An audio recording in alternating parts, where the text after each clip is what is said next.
இப்போ அம்மாவை உத்தேசம் பண்ணி ஐயாவும், ஐயாவை உத்தேசம் பண்ணி அம்மாவும் தவம் சரியா தெரியாதவங்கெல்லாம் வந்திருக்கிறாங்க.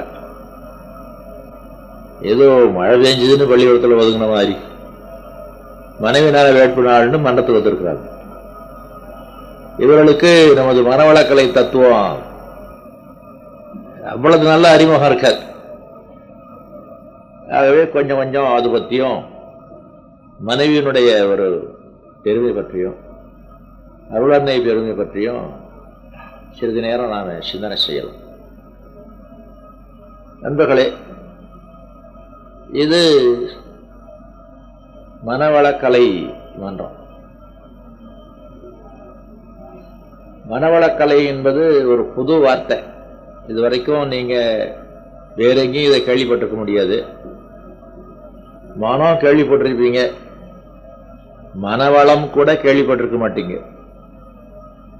கலை கேள்விப்பட்டிருப்பீங்க, மனவளக்கலை கேள்விப்பட்டிருக்க மாட்டீங்க. கலை என்றால் ஒரு தவறான அர்த்தம் என்ன பண்ணிக்கிறோம்னா, ஆங்கிலத்தில் ஃபைன் ஆர்ட்ஸ்ன்னு ஒரு வார்த்தை இருக்குது, அது ஒன்று நினைச்சுக்கிறோம். ஆர்ட்ஸ் வேற, ஃபைன் ஆர்ட்ஸ் வேற. இங்கே கலை என்றால் ஏதோ ஒரு விஷயத்தை தெரிந்து வைத்திருக்கிறது, நன்கு தெரிந்து வைத்திருக்கிறது, அதில் தேர்ச்சி பெற்றிருப்பது, அதில் நிபுணத்துவம் பெற்றிருப்பது, அதை வாழ்க்கைக்கு பயனாக்கி கொள்வது, அதுதான் கலை. அந்த மாதிரியான வாழ்க்கை மேம்பாட்டுக்கு உரிய திறமைகள் 64 என்று சொல்லுவாங்க. ஆயக்கலைகள் 64. அதில் சித்திரமும் வரும், சிற்பமும் வரும், ஓவியமும் வரும், பாட்டும் வரும், நடனமும் வரும், வில்வித்தமும் வித்தையும் வரும், வாழ்வித்தையும் வரும், யானை ஏற்றம் வரும், குதிரை ஏற்றம் வரும், எல்லாம் கூட வரும். சமையலும் வரும், சூதும் வரும். சமையல்ல வல்லவர்கள் நலன் தீமன் எல்லாம் அந்த கலையில் அவங்க தேர்ச்சி பெற்றவங்க. சூதுல தேர்ச்சி பெற்றவங்க தர்மர், சகுனி. நலனும் கூட தேர்ச்சி பெற்றவன் தான். சூதாடிஜன நாட்டவனு விட்டான். இப்படி ஏதோ ஒரு விஷயத்தில் திறமை, ஆக்கப்பூர்வமான விஷயத்தில் திறமை என்பதுதான் கலை. ஆனால் 65வது கலை ஒன்று இருக்குது. அது மனதை வளமாக வைத்து காக்கக்கூடிய கலை. ஏனென்றால் நாம் என்ன செய்தாலும் மனதால தான் செய்கிறோம். மனதால எண்ணி, மனதால பேசி, மனதால எண்ணி பேசி, மனதால எண்ணி கைகால்களால காரியம் செய்யறோம். முத்தொழில், எண்ணம், சொல், செயல் என்று சொல்லுவாங்க. அந்த மூன்றுக்கும் நிலைகளன் மனம் என்றால், அந்த மனம் சோர்வா இருந்தா இந்த எண்ணம், சொல், செயல் எப்படி வரும்? நடவடிக்கைகள், நமது நடவடிக்கைகள். மனம் குழம்பி இருந்தா நமது நடவடிக்கைகள் எப்படி இருக்கும்? மனம் சிக்கலுற்று இருந்தா நமது நடவடிக்கைகள் எப்படி இருக்கும்? அப்படி இருந்தா வெற்றி எப்படி வரும்? வெற்றி வரலன்னா மகிழ்ச்சி எப்படி வரும்? பாருங்க, எல்லாவற்றுக்கும் காரணமாக மனமும், அதை கண்காணிக்க வேண்டிய அவசியம் தெரியும், மேம்படுத்த வேண்டிய. மனதுக்கு இன்னொரு பொறுப்பு இருக்குது. நம்மிடத்திலிருந்து ஏதோ ஒன்று செய்து இன்னொருவருக்கு ஏதோ செய்யறது மட்டும் இல்லை, தானே அனுபவம் கொள்வது. இன்பம் துன்பம் என்ற ரெண்டைத்தான் எல்லாரும் அனுபவம் கொள்றாங்க. அது இன்பமாக இருந்தாலும் துன்பமாக இருந்தாலும் மனதில் தான் அனுபவம் ஆகுது. அந்த மனம் நல்லா இருந்தா இன்பத்தை கண்டு ரொம்ப துள்ளது. மனம் நல்லா இருந்தா துன்பத்தை கண்டு தோழது. ஒரு சமபாவனை வரும். இன்பத்தை துன்ப மாதிரியும், துன்பத்தை இன்ப மாதிரியும் சமமாக வைத்திருந்தா வாழ்க்கையில ஒரு சமநிலை ஏற்பட்டு அது வெற்றியாக அமையும். ஆகவே எண்ணம், சொல், செயல், இன்பம், துன்பம் என்ற 5க்கும் நிலைகளனாக இருக்கக்கூடிய மனதை கண்டுகளேன்னா வாழ்க்கையில இன்பம் வராது. அப்படிதான் உலகத்தாரெல்லாம் இருக்கிறாங்க, அப்படிதான் நாமும் இருந்தோம். கொஞ்சம் கொஞ்சம் இப்பவும் கூட அந்த மாதிரி இருக்கிறோம். அப்படி இல்லாமல் மனதை பற்றி ஒரு பொறுப்பு எடுத்துக்கொண்டு, மனம் என்றால் என்ன என்று தெரிந்து, அதை எப்படி மேம்படுத்துவது என்று தெரிந்து, அதுதான் இங்க மனவளக்கலை மன்றத்தில் சொல்லி தராங்க. மனம் மேம்பட்டு இருக்கணும்னா உடல் மேம்பட்டு இருக்கணும். உடல் சரியா இல்லைன்னா மனதினுடைய ஆற்றல் எல்லாம் உடலை ரிப்பேர் பண்ண தான் போகும்.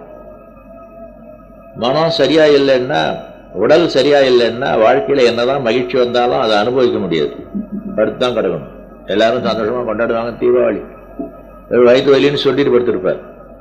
ஆகவே மனம் நல்லா இருப்பதற்கு முன்னால உடல் நல்லா இருக்கணும் என்று அதற்காக தனி ஏற்பாடுகள் நமது மனவளக்கலை மன்றத்தில் இருக்கின்றன. எளிய முறை உடல் பயிற்சி, எளிய முறை காயகல்ப பயிற்சி. உடற்பயிற்சி தானே எனக்கு தெரியுமென்னு யாரும் சொல்ல முடியாது. இது புது உடற்பயிற்சிகள், மொத்தமும் முழுமையும் புதுமையான உடற்பயிற்சிகள். இதுல சிறப்பு என்னன்னா ஜென்டில் மூமெண்ட்ஸ். ரொம்ப மெலுக்கான அங்க அசைவுகளை கொண்டு கடினமான உடற்பயிற்சி, தியாகாபியாசம், யோகாசனத்துல என்ன சாதிப்பாங்களோ உடலுக்கு நன்மை, அதை ஏற்படுத்தி கொடுக்கிறோம்.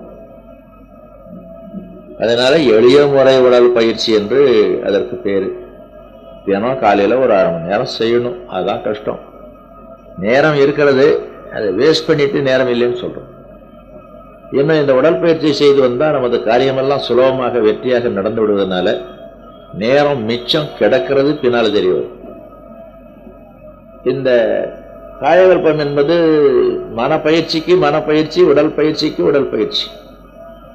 அது தனியாக வந்து கத்துக்கொண்டு அதோட நிற்கிறவங்க இருக்கிறாங்க, செய்யலாம். இல்ல உடல் பயிற்சியோட சேர்த்து செய்யறவங்களும் இருக்கிறாங்க, தவ பயிற்சியோட சேர்த்து செய்யறவங்களும் இருக்கிறாங்க. இந்த காயகல்பத்தை நீங்க எப்படி வேணாலும் வச்சுக்கலாம். ஆக காயகல்பமும் ஒரு காலத்துல சித்தர்கள் ஆன்மீக மேம்பாடும் உடல் ஆரோக்கியமும் பெறுவதற்காக செய்தது. அதை இப்பொழுது நமது அருள் தந்தையவர்கள் மீண்டும் புனரமைத்து கொடுத்திருக்கிறார்கள். கற்றுக்கொண்டு செய்யலாம். உடல் பயிற்சி கற்றுக்கொள்வதற்கு தினம் மன்றத்துக்கு வரணும். நீங்க டாக்டர் பொன்குமாரை பார்த்தீங்களா? போய்வாங்க. உங்க பேர் என்ன? நடராஜன். நீங்க வருவீங்கன்னு சொல்லி வச்சேன். அவர் வரலிங்கிறாரு. வந்தாரான்னு கேட்டுட்டு இருக்கிறேன்.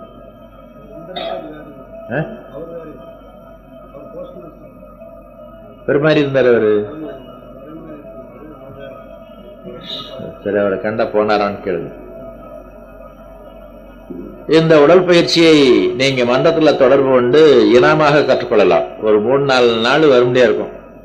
முதல் நாள் நட வந்தா இங்க உள்ள பொறுப்பாசிரியர், துணை பொறுப்பாசிரியர்கள் அதை நல்ல விதமாக உங்களுக்கு அக்கறையாக சுத்தமா கற்றுக் கொடுத்துருவாங்க. அதுக்கப்புறம் நீங்க வீட்டிலேயே செஞ்சாலும் செய்யலாம், மன்றத்துக்கு வரப்போக இருந்தாலும் இருக்கலாம். காயகல்பம் என்பது ஒன் டைம் பிசினஸ்.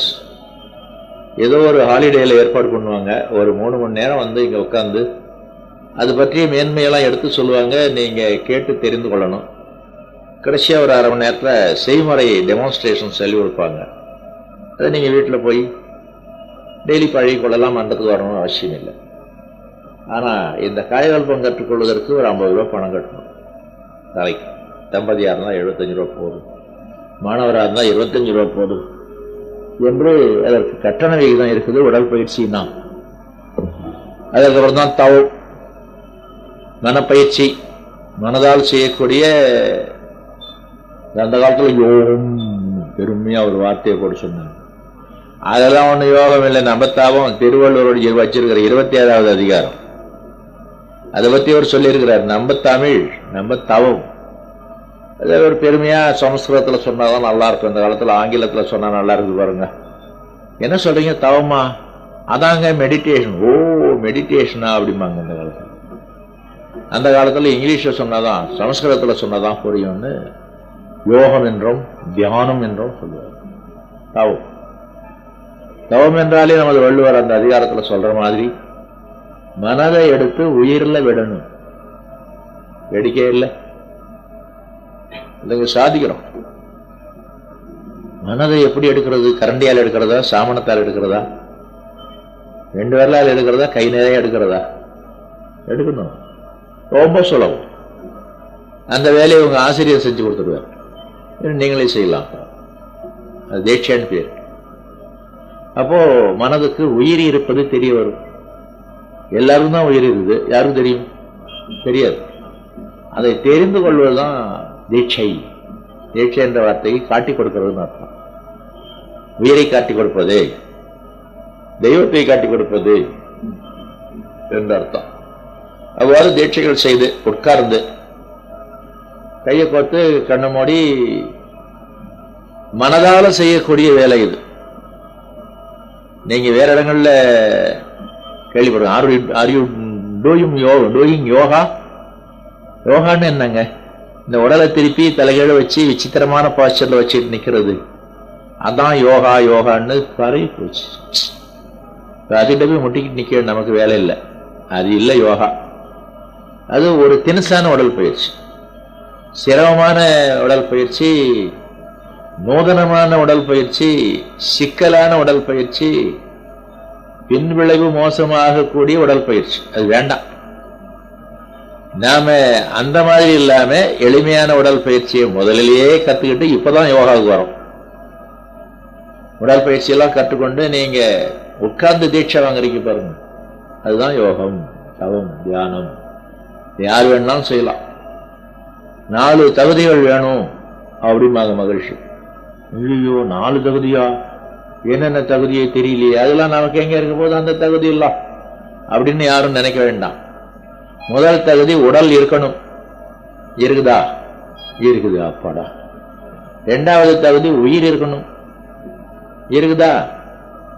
இருக்குதாப்பா. 3வது தகுதி அதான் விருப்பம்.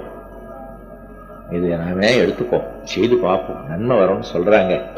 நம்ம இறைவனை கண்டுபிடிக்கணும், உயிரை அறியணும், மனதை அறியணும், வாழ்க்கையில வெற்றி அடையணும், சந்தோஷம் வரணும், குடும்பம் ஒற்றுமையா இருக்கணும், பொருளாதாரம் செழிப்படையணும். அதான் விருப்பம் இருக்குதா? இருக்குதே.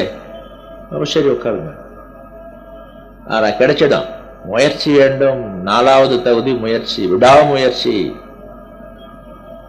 இதுல உட்கார்ந்து செய்வதனால சோம்பல் வரும். ஒரு 5 மைல் வாக்கிங் போங்க அப்படின்னா கிளம்பிட்டா ஃபர்ஸ்ட் கியரை போட்டா அப்புறம் விடு விடு விடு விடுன்னு போவாங்க. உட்கார்ந்து செய்யுங்கன்னா தூக்கம், காலையெல்லாம் அங்கங்க வலிக்கும். வேலை கிடக்கிறது ஞாபகம் வரும். ஐயோ துணியை ஊற வச்சிருவோம், துவைச்சு போட்டு இந்த அவசியம்னு தோணும். அதுதான் முயற்சி, விடாமுயற்சி. விடாமுயற்சி வெற்றி தரும். இந்த 4 தகுதிகளும் உங்களுக்கு இருப்பதாகவே நான் நினைக்கிறேன். ஆகவே அவற்றை நீங்கள் பெற்று செய்து வந்தால் மன அமைதி வரும், மனதுக்கு திறமை வரும், மனதுக்கு தூய்மை வரும், மனதுக்கு தெய்வ நினைவு வரும், மனம் தெய்வத்தை உணரும், தெய்வத்தை அறியும், தெய்வமாக மனம் மாறிவிடும். நம்பிக்கை இல்லையா? எங்க காலத்திலாம் விளம்பரம் என்ன தெரியுமா? இந்த காலத்துல டிவியில வந்தாதான் விளம்பரம். மாயாஜாலம்லாம் வரும். ஏர்செல் அரும்பாருங்க, ஜி பூம்பா. எங்க காலத்துல விளம்பரம் என்ன தெரியுமா? பவர் லைட் சோப், ஒரு முறை உபயோகித்தால் உண்மை தெரியும். இவ்வளவுதான் விளம்பரம். சுவர்ல எழுதி வச்சிருவாங்க. சரி, ஒரு முறை 4 கொடுத்து வாங்கி பார்ப்பான்னா போகும் வாங்க அழுக்கு. அடாடா, இது அல்லவா சோப். இப்பொழுது ஒரு முறை உபயோகித்தால் துணி முடிஞ்சு போகும். எந்த ஒரு உயர்ந்த விஷயமும் ஒரு முறை பயன்படுத்தி பார்த்தோமானால், டெஸ்ட் பண்ணி பார்த்தோமானால் உண்மை தெரியும். அவ்வாறு நீங்களும் இதை பெற்று சில காலம் பயிற்சி செஞ்சு பாருங்க. ஒரு 3 மாசத்துக்கு 6 மாசத்துக்கு பயிற்சி செஞ்சு பாருங்க. ஒன்றும் நஷ்டம் இல்லை. இந்த ஒரு நிர்வாகத்தில் நாம இருக்கிறதுனால சில செலவுகள் இருப்பதுனால அந்த செலவுக்கு ஈடுகட்டுற மாதிரி ஒரு நன்கொடைன்னு வச்சிருக்கிறோம். கட்டணம் தான் வச்சுங்களேன். கட்டணம்னா அது நல்லா இருக்காது வார்த்தைன்னு நன்கொடைன்னு வச்சிருக்கிறோம். எவ்வளவுங்க நன்கொடை?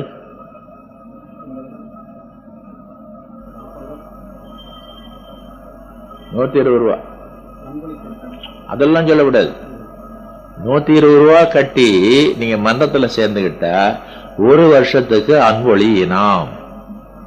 அப்படிங்க. இப்ப வியாபார பாஷையில பேசுங்க. நீங்க அன்பொழிக்கு அன்புனா அது எனக்கு வேணாங்க, நீங்க தீட்சை உடனே வாங்கி போடுவாங்க. 120 ரூபா கட்டி நீங்க தீட்சை எடுத்துக்கிட்டீங்கன்னா 1 வருஷத்துக்கு அன்பொழி என்ற பத்திரிகை 12 பத்திரிகை இனாம். ஆகவே என்னது நன்கொடை என்பது 120 ரூபாய். அதற்கப்புறம் உங்களுக்கு பின்னால ஏதாவது கோர்சஸ் பயிற்சின்னு வச்சா நன்கொடை உண்டே தவிர வேறில்லை. நண்பர்களே, இந்த மனவளக்கலை மன்றத்தில் அநேக விஷயங்கள் சிறப்பா இருக்கும், புதுசா இருக்கும், ஆனா பொருத்தமா இருக்கும். அதாவது புதுசா இருக்கணுங்கிறதுக்காக கெண்டைக்கால பாக்கெட் வச்சுட்டு உதறாங்க, பாத்துருக்கீங்களா நீங்க? பேண்ட்ல புதுசு நூதனா பாக்குறது, என்னது இப்படி கூட ஒரு பேண்டா நானும் போட்டுக்கிறேன், எங்க விக்குது? அப்படி இல்லை, பொருத்தமா இருக்கணும். நீங்க ஒரு ஒரு பேண்ட் வச்சவரை பார்த்திருப்பீங்க, ஒரு பாக்கெட் 3 பாக்கெட் இருக்கு. இந்த பக்கம் 3 பாக்கெட், அந்த பக்கம் 3 பாக்கெட். ஒரு பாக்கெட்ல பிஸ்டல், ஒரு பாக்கெட்ல கன்னு, ஒரு பாக்கெட்ல ஹேண்ட் கிரைனேட் வச்சிருப்பாரு, எனக்கு தெரியல. அந்த மாதிரி நூதனம் இல்லை. இங்க நமது மனவளக்கலையில அநேகம் புதிய விஷயங்கள், பொருத்தமான விஷயங்கள், தேவையான விஷயங்கள். இந்த விஷயங்கள் இதுவரைக்கும் கடைபிடிக்கப்படாதனால தனி மனிதனும் அமைதி இல்லாம, குடும்பமும் அமைதி இல்லாம, சமுதாயமும் அமைதி இல்லாம தவிக்கக்கூடிய ஒரு நிலை இன்னை வரைக்கும் வந்துருக்குது. இது யாரும் கண்டுக்கல, அரசியல்வாதிகளும் கண்டுக்கல, ஆன்மீகவாதிகளும் கண்டுக்கல. அவங்கவுங்களும் அவங்கவுங்க பொழப்ப பார்த்துட்டு போறாங்களே தவிர மக்கள் நலம் பேணுவதற்கு யாருமே இல்லாத சமுதாயம் அனாதே கிடையாது. இந்த நேரத்துல தான் வேப்பங்காயா கசக்கூடிய விஷயங்களை எடுத்துக்கொண்டு மனவளக்கலை வருகிறது. யாருக்காச்சும் பிடிக்குமா காலையில 6 மணிக்கெல்லாம் எழுந்துக்கணும்? யாருக்காச்சும் பிடிக்குமா சிகரெட் பிடிக்க கூடாதுன்னா? யாருக்காச்சும் பிடிக்குமா சாராயம் குடிக்க கூடாதுன்னா? யாருக்காச்சும் பிடிக்குமா மனைவியை அடிக்க கூடாதுன்னா? இல்லைங்க சொல்றோம், போங்கய்யா, இதெல்லாம் யாராலும் முடியும், நான் வரலன்னு. அப்படியே வந்தாலும் இது என்ன தொல்லை அப்படின்னு சொல்லி பழைய குரடின்னு போயிடுறாங்க. ஜனங்களுக்கு பிடிக்காத நம்ம சொல்றோம்.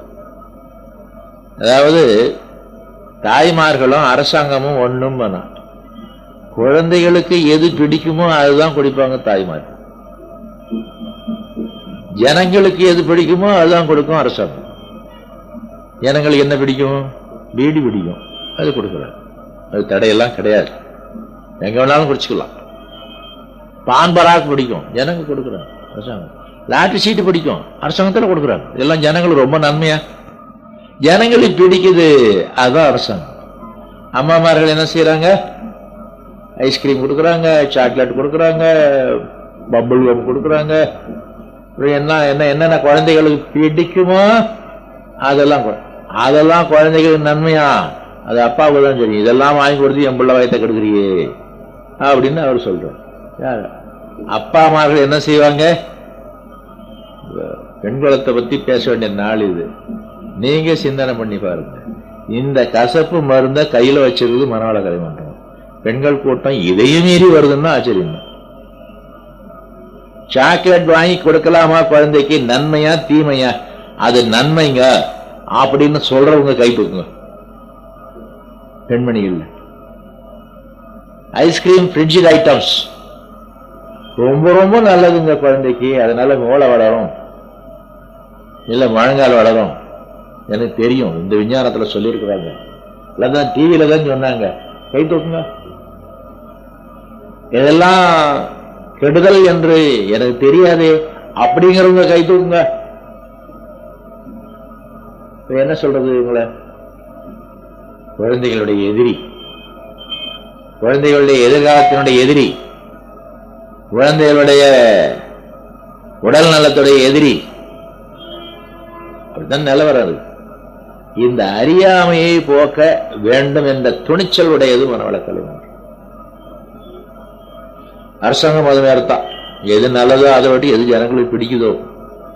ஆனால் ஆன்மீகவாதிகளும், அது சரியான ஆன்மீகவாதிகள் வச்சுக்கணும், மனவளக்கலைஞர்களும் தகப்பன்மார்களும் குழந்தைக்கு எது நல்லது என்று தெரியுது, செய்ய முடியலையே. மனவளக்கலைஞர்களுக்கு தெரியுது எது நல்லதுன்னு தெரியுது, டாக்டர் சீட்டு வாங்கக்கூடாதுன்னு தெரியுது, வாங்க விடாம ஜனங்களை தடுக்க முடியலையே. சாராயம் கொடுதுன்னு மனவளக்கலைக்கு தெரியுது, சொல்லவும் செய்யறோம். சாராயம் கொடுக்கிறவங்களுக்கு தீட்சை கிடையாது, புகை பிடிக்கிறவங்களுக்கு தீட்சை கிடையாது, வேணான்னா போ அப்படின்னு அவங்க. சாராயம் வேணுமா தீட்சை வேணுமா? சாராயம் தான் வேணும் அப்படிங்கிறாங்க. சரி சரி சரி, நீங்க சாராயமும் குடிச்சுங்க, தவமும் செஞ்சுங்கன்னு சில ஆன்மீக இயக்கங்கள் இருக்குது. எல்லாரும் ஆன்மீக இயக்கம்னு கோயிலுக்கு போறாங்க. கோயிலில் யாராவது கேட்கறாங்கன்னா சாராயம் குடிச்சிருக்கியாங்க. ஆமா, அப்ப சரி உள்ள போகணும். இங்க முடியாது, இங்க வரவே மாட்டாங்க. இங்க இருக்கக்கூடிய ஒரு மன இறுக்கமானது அந்த தப்பு செய்யறவங்க வரமாட்டாங்க, வந்து கொண்டிருந்தா நின்றுடுவாங்க. நமது ஆன்மீகத்துல, மனவளக்கலை ஆன்மீகத்துலதான் ஜனங்களுக்கு நல்லது ஏதோ அதை கொடுக்கிறோம், ஜனங்களுக்கு பிடித்ததை கொடுக்கறதுன்னு ஆரம்பிச்சோம் வச்சுங்க, வாரம் பாருங்க கூட்டம் சர சர சர சரன்னு வேற ஆன்மீக இயக்கங்களுக்கு போற மாதிரி.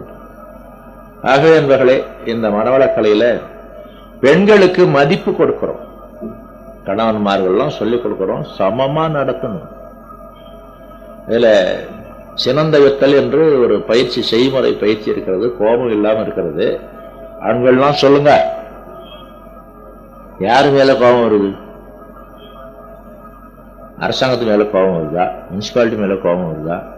இல்ல மானத்து மேலதான் கோபம் வருதா? பேய மாட்டாங்க. யாரு மேல கோபம் வருது? கல்யாணம் ஆனவங்க எல்லாம் சொல்லுங்க, அம்மா மேல கோபம் வருதா? தாத்தா மேல கோபம் வருதா? மனைவி மேலதான் கோபம். மனைவி மட்டும் என்ன ஆகும்? யார் மேல கோபம் வருது? மணி 5:45 ஆச்சே, மணி 5:45 ஆபீஸ் விட்டாங்களே, நீங்க 5:45 வீட்டுக்கு வரலன்னு கேட்டு கோபம் வருது.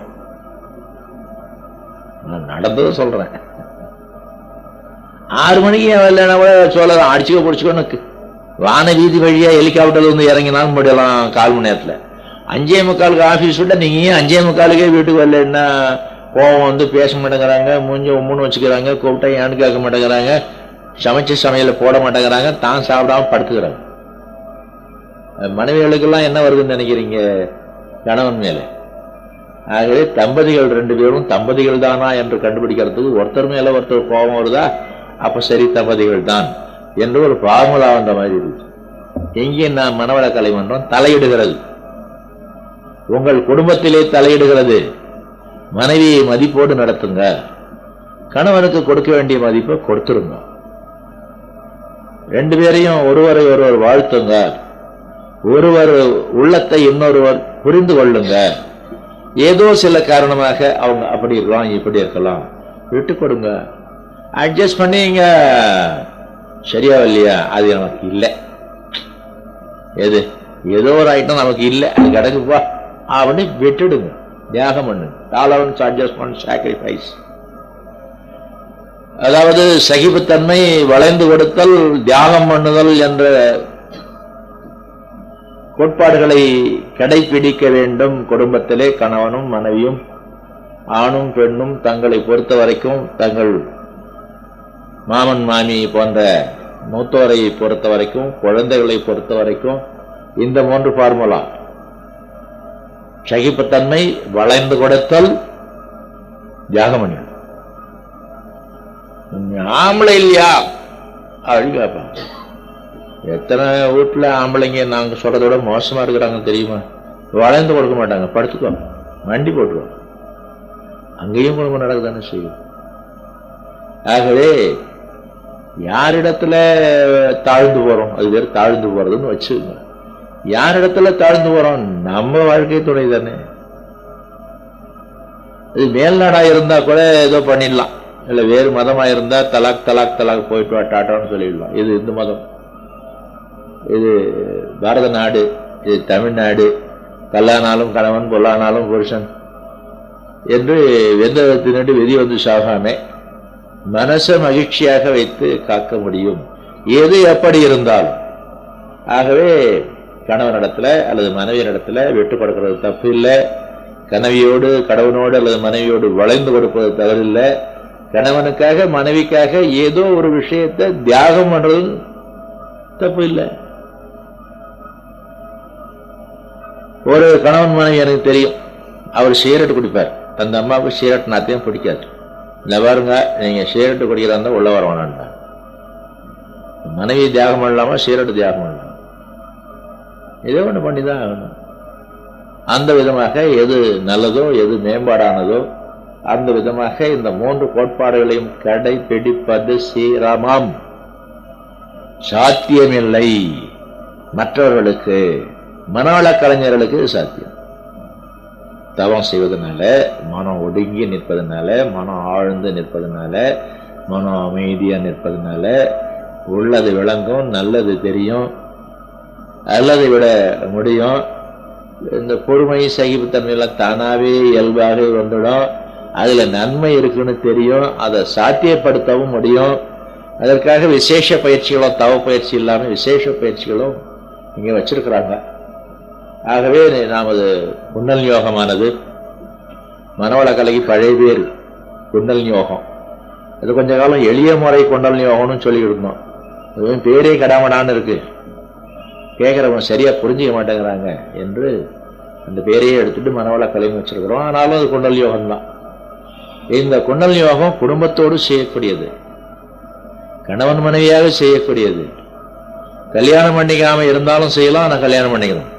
பிரம்மச்சாரிகள் தான் செய்யக்கூடியது தவம், காட்டில இருந்தால் செய்யக்கூடியது தவம், குடும்பத்தை விட்டால் தான் செய்யக்கூடியது தவம் என்று அனாவசியமான ஒரு கெட்ட பேர் வந்து சேர்த்து போச்சு. கெட்ட பேர் வந்தது மட்டும் இல்லை, அனாவசியமான ஒரு கெட்ட பேர் வந்து சேர்ந்து போச்சு என்பது நமது நாட்டினுடைய, நமது மக்களினுடைய துரதிர்ஷ்டம்தான். ஏனென்றால் உங்களுக்கு தான் நம்ம நாட்டில் புராணங்கள்லாம் தெரியுமே. எங்கேயோ ஒரு இடத்துல ஒரு கணக்கு எடுத்திருக்கிறாங்க. 33 கோடி தேவர்கள், 48,000 ரிஷிகள், 3 கடவுளர்கள் என்று ஒரு கணக்கு எடுத்துக்கிறாங்க. அதுல யாரு தவம் செய்யாதவங்க, யாரு கல்யாணம் பண்ணிக்காதவங்க? நாரதர் ஒருத்தர் நீங்கராக, இந்த கணக்குல வராத ஒருத்தர் இருக்கிறார் பிள்ளையார். பிள்ளையார் ஒருவர் நீங்களாக, மற்ற எல்லாரும் தவம் செஞ்சிருக்கிறாங்க. பார்வதி தவம் செஞ்சிருக்கிறாங்க, பரமசிவன் தவம் செஞ்சிருக்கிறாங்க, மகாவிஷ்ணு தவம் செஞ்சிருக்கிறாரு, பிரம்மா தவம் செஞ்சிருக்கிறாரு, தேவேந்திரன் தவம் செஞ்சிருக்கிறான், வசிஷ்டர் தவம் செஞ்சிருக்கிறாரு, அகஸ்தியர் தவம் செஞ்சிருக்கிறாரு, நிறைய பேர் இருக்குன்னு வச்சுங்க. எல்லாம் தவம் செஞ்சிருக்கிறாங்க. ஆனா எல்லாரும் ஒரு கல்யாணத்துக்கு 2 கல்யாணம், 10 கல்யாணம், 100 கல்யாணம் பண்ணிருக்காங்க. குடும்பத்துக்கும் குண்டல் யோகத்துக்கும் ஒரு விரோதமும் இல்லை. அப்படி இருக்கும்போது இவங்க பயந்து பயந்து நமக்காகாது, குடும்பத்துக்காகாது, போகாதம்பாங்க. உங்களுக்கு தெரியுமோ தெரியாத தெரியல, இந்த பக்கத்துல இளம்பிள்ளைன்னு ஒரு ஊர் இருக்கு. இந்த பாட்டிமார்கள் பாட்டமார்கள்லாம் துடி துடித்து போறாங்க, பசங்க மண்டத்துக்கு போறாங்க. அதாவது போலியா இல்ல, நிஜமாவே அவங்க குடலெல்லாம் நடுங்கி, ஐயோ என் பிள்ளை இந்த மாதிரி ஆகி போச்சு, பொறுப்பாசிரியரை பிடிச்சிட்டு ஒழுக்கு ஒழுக்குன்னு ஒழுகுறாங்க. ஏயா என் பிள்ளைவெல்லாம் கெடுக்கிறேன் அப்படின்னு. அது மாதிரி சில இடங்கள்ல இருக்குதுன்னு விஷயம். அறியாம என்னன்னா, ஏன் மருமகளை மாமியாருக்கு பிடிக்க மாட்டேங்குது? எப்பவும் அம்மா அம்மா அம்மான்னு உள்ள வருவா. இப்ப எங்க வேணும்னு கேட்கறான். உள்ள வந்தவன் நம்ம மேல இருந்த அன்பெல்லாம் நம்ம பையனுக்கு போயிடுத்து, ஐயோ ஏமாந்துட்டேனே, பறி போயிடுத்து அப்படின்னு நினைக்கிறாங்க பாருங்க. நல்ல மாமியாரை பத்தி சொல்லல, அவதானே தேடிட்டு வராங்க. அப்படின்னா கல்யாணம் பண்ணாம வச்சு கொசவத்திலே வச்சிருந்துருக்கலாங்க. ஒரு அறியாமைன்னு வச்சிருக்கு.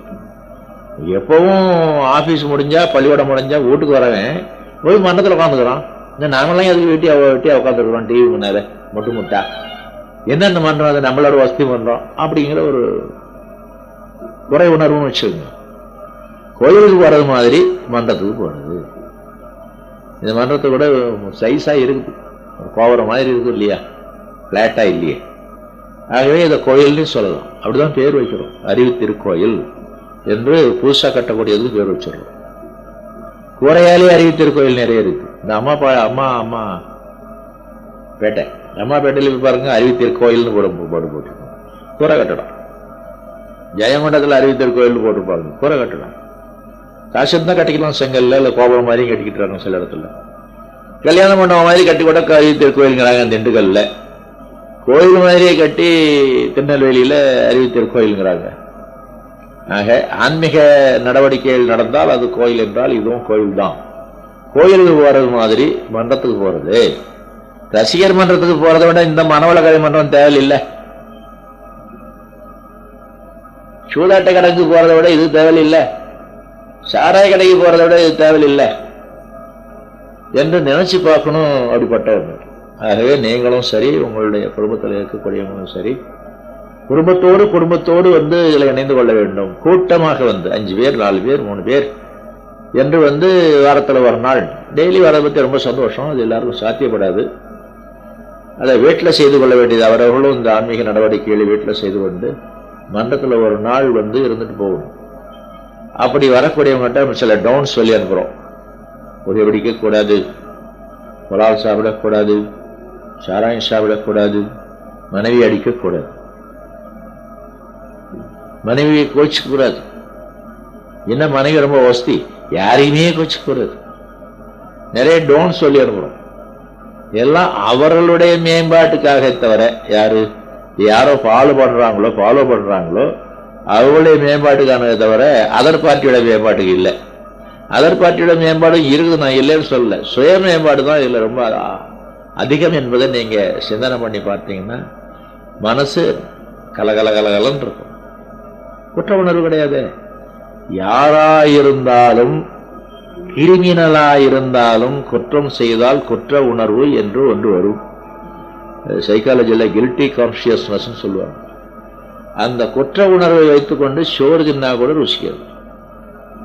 ஆகவே குற்றம் செய்யாத ஒரு நடவடிக்கை, குற்றம் செய்யாத குறைஞ்சபட்ச மனப்பான்மை, குற்றம் செய்யாத ஒரு போக்கு, ஒரு கேரக்டர், அது அவசியம். அதை இந்த மனவளக்கலை ஏற்படுத்தி கொடுக்கிறது.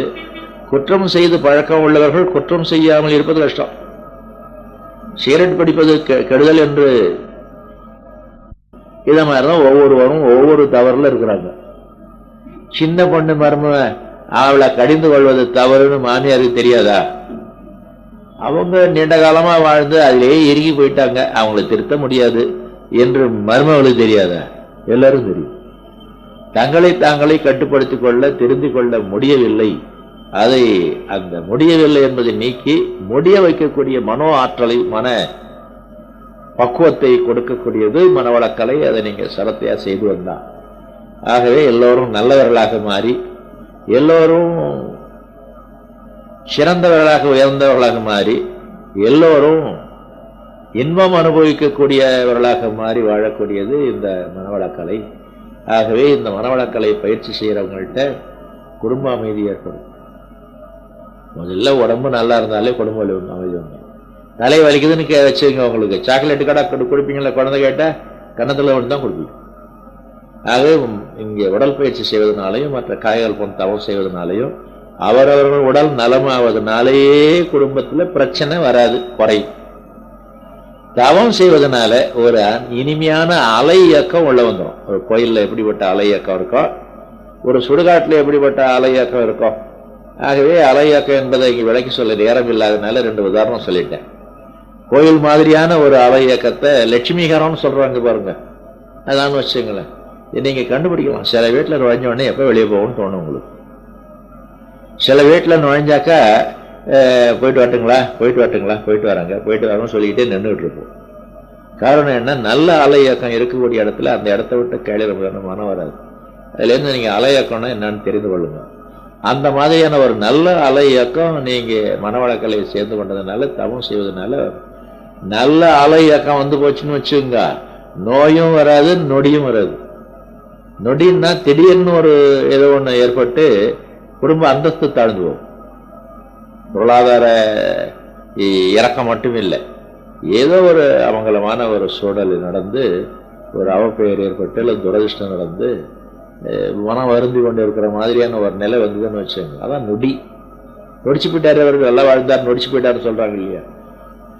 மனவளக்கலையை சிரத்தையா பயிற்சி செய்து வரும்பொழுது நோய் வராது, நொடி வராது. பசங்களுக்கு படிப்பு வரும். சின்ன பசங்க அண்ணன் தம்பி அக்கா தங்கச்சி சண்டை போட்டுக்காதுவோ. அனுபவத்தில் போய் கொஞ்சம் நீண்ட காலமாக மனவளக்கலையை குடும்பத்தோடு சேர்ந்து பயிற்சி செய்யக்கூடிய குடும்பங்களை நீங்க ஒரு புலன் விசாரணை பண்ணிட்டு வாங்க, துப்பறிஞ்சிட்டு வாங்க. நான் சொல்றது சரிதான ஒரு சர்வே பண்ணி பாருங்க. நண்பர்களே, இதிலெல்லாம் கூடுதல் பொறுப்பு யாருக்குன்னா பெண்ணுக்கு தான், மனைவி தான். என்னதானே அவங்க தானே இல்லத்தரசி, அவர்கள் தானே இல்லாள், கிரகலட்சுமி, மனையாள். மனையான்னு சொல்றது இல்லை, இல்லான்னு சொல்றது. இல்லைன்னா வீடு, மனை என்றாலும் வீடு, வீடுன்னா ஹவுஸ் இல்லை, ஹோம், அதாவது குடும்பம். குடும்பத்துக்கே ஒரு பொறுப்பு, அதிகாரம், சிரத்தை, ஆற்றல், அதை மேம்படுத்தக்கூடிய ஆற்றல் யாருக்கு உண்டுன்னா மனைவிக்கு தான் உண்டு என்பதை உலகம் முழுக்க தெரிஞ்ச சமாச்சாரம் தான். தமிழ் அதை ஒப்புக்கொண்டு மனைவிக்கு பேர் வச்சிருக்கு பாருங்க, மனைவி. எங்கேயாச்சும் மனைவன் இருக்குதா? ஆகவே பெண்ணே தான் ஒரு குடும்பத்துக்கு முக்கியமானவ என்ற ஒரு நிலை இருக்கிறது. அது மனவளக்கலையில் நாம் அங்கீகாரத்தில் கொண்டாந்து அதை ஒப்புக்கொண்டு போற்றி கொள்றோம். இது இயற்கையாக இருக்கக்கூடிய ஒரு நிலை. இயற்கையாகவே பெண்ணுக்கு ஒரு சிறப்பு இருக்கிறது. பெண் என்றால் மங்களம், பெண் என்றால் அழகு, பெண் என்றால் கம்பீரம், பெண் என்றால் சுபத்துவம், பெண் என்றால் செல்வவளம், பெண் என்றால் கல்வி, எப்படி என்று எல்லாவற்றையும் பெண் தன்மை ஏற்றி நாம கண்டுபிடிச்சு வச்சிருவோம் நம்ம நாட்டில், பாரத நாட்டில், தமிழ்நாட்டில். அந்த பெண்ணுக்கு உயர்வு இருப்பதற்கு ஒரு முக்கியமான காரணம் இருக்கு. ஏன்னா நமது அருள் தந்தை அவர்கள் சொல்வார்கள், இறைவன் தனக்கு அடுத்த இடத்துல பெண்ணை வச்சிருக்கிறான்னு சொல்லுவார். கடவுளுக்கு அடுத்தபடி யாரு? பெண்ணுதான். என்ன காரணம்?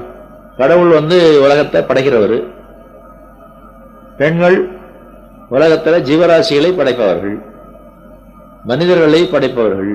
வெறும் கல்ல மண்ணை படைக்கிறவை கடவுள், சதையும் ரத்தத்தையும் உயிரையும் ஆன்மாவையும் மனதையும் படைக்கிறவர்கள் பெண்கள். ஆகவே தனக்கு அடுத்தபடியாக இந்த உலக நிர்வாகத்தை, உலகத்தில் ஜீவராசி அற்றுப்போகக்கூடாது என்ற ஒரு ஏற்பாட்டை இறைவன் யாரிடத்திலே கொடுத்திருக்கிறான்னா பெண்களிடத்துல கொடுத்திருக்கிறான். ஆங்கிலத்தில் குட் புக்குன்னு சொல்லுவாங்க. இறைவனுடைய குட் புக்கில் இருக்கக்கூடியவர்கள் பெண்கள். அந்த பெண்ணுக்கு இருக்கக்கூடிய தன்மையை நாம் போக்கணும். ஆனாலும் இயற்கை சில விஷயத்துல பெண்களுக்கு வஞ்சனை செய்திருக்கிறது. ஆண்கள் 30 நாளும் கையை வீசிட்டு ஆபீஸ் போவாங்க, பெண்கள்லாம் 3 நாள் வீட்டில் இருக்கு. ஆண்கள் கவலை இல்லாம இருப்பான், பெண்கள் கருவுற்றாகணும், 10 மாசம் சுமக்கணும், பிரசவ வேதனை அடையணும், அப்புறம் அடியில் போட்டு பால் கொடுன்னு கொடுத்துட்டு இருக்கணும். அது 5 வயசுக்கு தானா ஓடி ஆடி விளையாடுற வரைக்கும் தாம் பொறுப்பில் தன்னுடைய அணைவில் வச்சிருக்கணும். இப்படி ஒரு சுதந்திரம் இல்லாத வாழ்க்கையாக, சுதந்திரம் இல்லைன்னா அடிமைத்தனத்தை சொல்லல, தம்போக்கு எதுவும் செய்ய முடியாது. ஆம்பளை 30 நாளும் சினிமா போவான், பெண்கள் 3 நாள் போக முடியாது. ஆம்பளை 360 நாளும் கோயிலுக்கு போவான், ஆபீஸ் போவான், இங்கேயும் போவான், பெண்களால் முடியாது. ஆனாலும் ஒரு விசேஷ பொறுப்பை இயற்கை கொடுத்திருக்கிறது. ஆண்கள் இருக்கக்கூடிய உயரம் பெண்கள் கிடையாது, இயற்கை செய்த வஞ்சனை. ஆண்கள் இருக்கக்கூடிய எடை பெண்கள் கிடையாது, ஆண்கள் இருக்கக்கூடிய வாழ்நாள் பெண்கள் கிடையாது.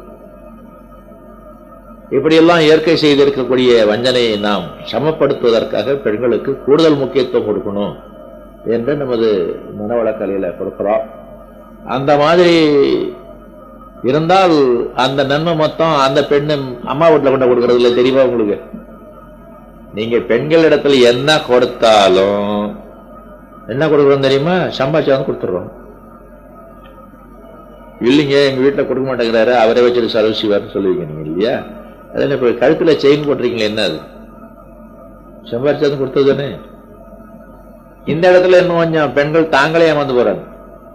அந்த காலத்துல பேங்க் கிடையாது, அதனால சம்பாதித்த மிச்சத்தெல்லாம் தங்கமா மாத்தி யார்கிட்ட கொடுத்தா பத்திரமா வச்சிருப்பாங்க. தம்பிகிட்ட கொடுத்தா பத்திரமா வச்சிருப்பானா? அவன் எழுதுற ஓடி ஓடுவான். அப்ப அதுக்கு ஒரு ஆள் போடலாமா? பெய்டு சர்வெண்ட், வாட்ச்மேன், அவனே பழி வாங்கிடுவான். என்ன செய்யலாம்? சரியான வாட்ச் உமன், என்னை விட்டு ஓடாத என் மனைவி தான். இந்த மாதிரி இதை வச்சுக்கணும், எனக்கு இது ஒரு வேலையாம்பாங்க. அதை உருக்கி கிறுக்கி இப்படி பண்ணி அப்படி பண்ணி ஒட்டியான அட்டிகை கழுத்துல மாட்டிக்க காதல் மாட்டிக்க ரொம்ப நல்லா இருக்கு, இன்னும் 2 கொண்டாம. பெண்களுடைய வீக்னஸ், அந்த வீக்னஸை பயன்படுத்தி கொண்டு தங்களுடைய காரிய சாதனை செய்து கொண்டிருக்கிறாங்க பாருங்க. இதையும் ஆண்களும் பெண்களும் சிந்திக்கணும். எத்தனை காது அறுபடுது, எத்தனை கழுத்து அறுபடுது, எத்தனை மனம் அறுபடுது. 25 பவுன் போச்சு. மனைவி மகள் கல்யாணத்துக்காக நகை வாங்கி வச்சாங்க ஒரு அம்மா. கல்யாணம் 3 மாசம் இருக்கு. இவங்களுக்கு ஒரு கல்யாணம் வந்தது மெட்ராஸில், இது விழுப்புரத்தில் நடந்துக்காது. நான் போயிட்டு வந்துடுறேனே, 25 பவுன் கழுத்தில் மாட்டிட்டு போய் பஸ்ஸில் உட்காந்தாங்க. பஸ்ஸு ஸ்டார்ட் கூட ஆகலை, அது கூட போயிடுச்சு. விழுப்புரத்திலே பஸ் ஸ்டாண்ட்லேயே. அப்போ மனம் ஆறுபடுதுங்கிறோம். இந்த மாதிரியெல்லாம் நஷ்டங்கள் ஏற்படுகின்றன. அதாவது இந்த சக்கரவர்த்தி திருமகள்னு ஒரு படம் வந்தது. அதில் ராஜகுமாரிக்கு தோழி அலங்காரம் செய்வாங்க. ஒரு தோழி வந்து பாடுபடுவாங்க, அழகுக்கு அழகு செய்தால் காண்பவர் குருடென்று சொல்லாரோடி. அவளே ராஜகுமாரி அழகோ அழகுன்னு இருக்கிறா, இவளுக்கு ஏன் அலங்காரம்னு ஒரு கருத்து. பெண்கள் அழகா ஆண்கள் அழகா சொல்லுங்க, கூச்சமில்லாம் சொல்லுங்க. சொல்லுப்பா, மகேஸ்வரி அழகா நீ அழகா? மகேஸ்வரி கருப்பா இருந்தாலும் இருக்கட்டும், அவங்க ஏன் அலங்காரம் பண்ணிக்கிறாங்க? நாம தான் தோடு தொங்கட்டெல்லாம் போடுவோம், நாம தான் அழகு இல்லையே அப்படின்னு. இதெல்லாம் அவர்கள் சிந்தனை பண்ணி பார்த்து, நகை மேல் இருக்கக்கூடிய தங்கத்தின் மேல் இருக்கக்கூடிய மோகத்தை நீக்கிவிட்டால் பொண்ணுகளுக்கெல்லாம் சீக்கிரம் கல்யாணம் ஆயிடுங்க. உங்க நன்மை தான் சொல்றோம். இன்னைய தேதியில இந்த அரசாங்கத்தில் திடீர்னு ஒரு சட்டம் துணிச்சலா போட்டாங்கன்னு, எந்த நகையும் எந்த பெண்ணும் நகை போடக்கூடாதுன்னு. அப்பாடா, பொண்ணுகளுக்கு கல்யாணம் சீக்கிரமா ஆயிடும். என்ன ஸ்கூட்டர் வாங்கினா கார் வாங்கி கொடுப்பாங்க, அவ்வளவுதானே. இந்த மனப்பான்மை மாறிட்டாலே சமுதாயம் மாறிடும். ஆகவே யானை தாந்தல்ல மண்ணாரி போட்டுக்கிட்ட மாதிரி பெண்கள் நகை மேல் அய்மானம் வச்சு நீங்க நினைச்சு பாருங்க. இந்த நகை மோகம் வடநாட்டில் உண்டா? இருக்கு, கொஞ்சம் இருக்கும். இந்த மோகம் மேல்நாட்டில் உண்டா? எல்லா சேனலும் ஸ்டார் டிவி, HBO டிவி எல்லாம் வந்துட்டேன். அந்த இங்க ஆங்கில படம் எல்லாம் பாக்குறீங்க இல்லையா? யாராச்சும் நகை போட்டிருக்கிறாங்களா? யாராச்சும் நகையை கொள்ள அடிக்கிறாங்களா? கொள்ள அடிப்போம், அது வேறு விஷயம். நகை கொள்ள கிடையாது. நகையை கொடுத்துட்டு அழுதுகிற பெண்களும் கிடையாது, நகையை போட்டுக்கிட்டு மினிக்கிட்டு பெண்களும் கிடையாது. அவங்களும் நல்லதான் இருக்கிறாங்க. இந்த குறையை நிறைய மட்டும் சொல்லி காட்டக்கூடாது, குறையும் சொல்லி காட்டி அதிலிருந்து மீண்டு கொள்ள வேண்டும். நீங்கள் என்பர்களே, நமது அருளனையை பற்றியும் சொல்லாம விட முடியாது. நகை விஷயத்திலே வச்சு நான் சொல்லிடுறேன். நமது அருள் தந்தையர்கள் நமது இயக்கத்தை தொடங்கிறதுக்கு முந்தி வேறு ஒரு இயக்கத்தில் இருந்தார். இங்க நாம கோயில் கட்டுற மாதிரி அங்க ஆலயம் கட்டுவாங்க. இது எம்பாட்ல தண்ணி நல்ல தண்ணியா அக்வாகார்டு. சரி,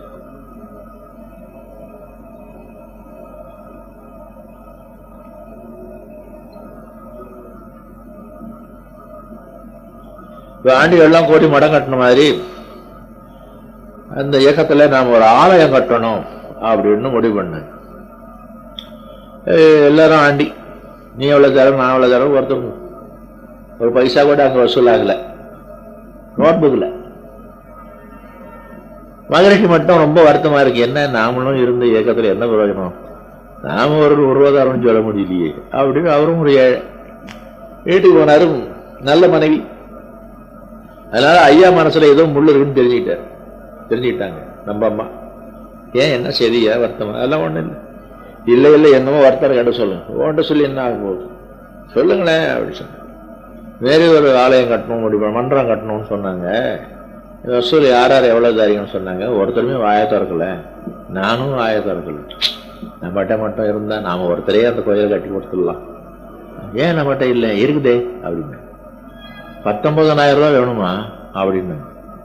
19,000 தானே, ஒரு பவுன் 1000 ரூபாய், ஒரு பவுன் 1000 ரூபாய். அப்போ இது நடக்கும்போது பவுன் 1000 ரூபாய், 19 பவுன் உடனே கட்டி வச்சுட்டேன்.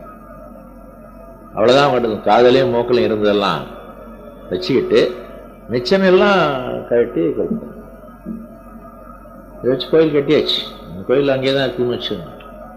யாருக்கு மனசு வரும்? எந்த பெண்ணுக்கு மனசு வரும்? தாலியும் மோகத்தையும் தோடும் தவிர மற்ற வளையல், செயின், நெக்லஸ், அது இது அந்த காலத்தில் கடகம், ஒட்டியானெல்லாம் போடுவாங்க. அதெல்லாம் கட்டி கொடுத்துட்டாங்கன்னா அப்போ அம்மாவுடைய ஒரு தெய்வீக குணத்தை நீங்க தெரிந்து கொள்ளணும்.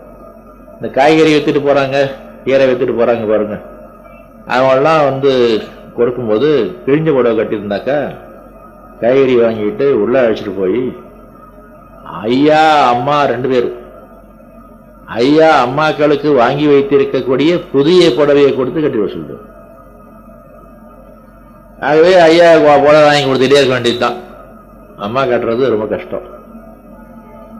அப்போ இந்த மனம் யாருக்கு வரும்? ஊர்ல யாராவது சின்ன பசங்க ஒரு 10 வயசு 12 வயசு பசங்க கிழிஞ்ச பாவாடையும் மேலுக்கு சட்டை இல்லாமல் இருந்ததுன்னா அது கூட்டு வந்துடுவாங்க. கூட்டு வந்து எல்லாத்தையும் கொடுத்து சோறு போட்டு இங்கேயே கடைன்றாங்க. இது தண்ணி எண்ணி கொண்டு கொடுத்துட்டு பாத்திரத்தை விளக்கி விட்டு கிடக்கும். 4-5 வருஷத்துல தளதளன்னு வந்துடும். ஏதோ ஒரு மாப்பிள்ளைய நல்ல இடத்துல பார்த்து சீர் செலுத்திலாம் செய்து கல்யாணம் பண்ணி போ, வேற ஒன்று வரும் அப்படின்னு எத்தனையோ பெண்களுக்கு வாழ்வழித்து நகை நட்டெல்லாம் போட்டு திருமணம் செய்து வச்சிருக்காங்க. அவ்வளவு ஒரு உதாரண ஸ்ரீ நமது அருளன். ஒரு நேரம் மகிழ்ச்சியை பார்க்க யாரும் சொந்தக்காரங்க, தொலைவிட்டு சொந்தக்காரங்க வந்திருந்தாங்களாம். மகிழ்ச்சியை பார்த்து உங்களுக்கு எத்தனை குழந்தைகள்னு கேட்டாங்களாம். அதாங்க இல்லை அப்படின்னாங்களாம். நம்ம அருள் தரணும் அதான் மல்லு மல்லுன்னு சண்டைக்கு போயிட்டாங்களாம். ஆமா, என்ன நீங்க அப்படி சொல்லிட்டீங்க? நமக்கு தான் 1000 குழந்தையாச்சே. 1000 குழந்தை எது? எல்லாம் தான் மன்றத்து பிள்ளைகளாம் நம்ம பிள்ளைகள் தானே. பிள்ளைன்னா பசங்க குழந்தை. என்ன நீங்க அப்படி சொல்லிட்டீங்கன்னு சொல்லாதீங்க. ஐயா என்னோட கண்டுபிடிப்பு. மகிழ்ச்சியை சொன்னா அவர் ஒத்துக்கிட்டாரு. ஐயா தவங்கலாம் செய்து மேம்பட்டவர். அம்மா எந்த தவமும் செய்யாம மேம்பட்டவர்.